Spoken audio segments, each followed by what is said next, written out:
Ayan na. Umilaw siya, di ba mga busing?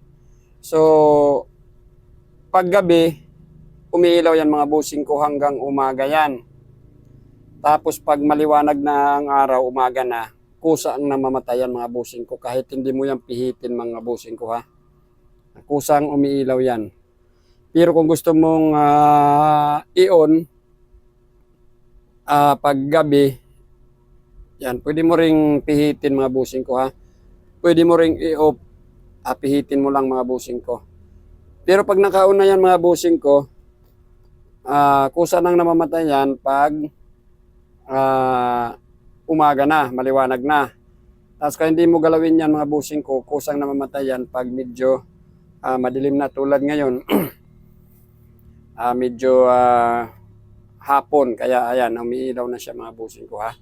Pero pag maliwanag, hindi umiilaw yan mga busing ko ha. Umiilaw lang yan pag medyo madilim. Ayan, waterproof yan mga busing ko ha, kahit maulanan yan, mabasa ng tubig. Hindi yan mapapasukan ng tubig. Higpitan mo lang. At maganda gamitin to para sa mga mangingisda ha. Torpedo blinker mga busing ko ang tawag nito. Kadalasan naman ang iba ang tawag nito ay flasher. Yan, para sa mga mangingisda mga busing ko gamit sa mga pagbiyahe para hindi magbanggaan sa dagat pag mayroon kang signal light mga busing ko ha. Yan, dito lang yan ang bibili mga busing ko ha. Wala pang 200. Dito lang yan sa Yellow Basket. Wala pang 200 yan ha.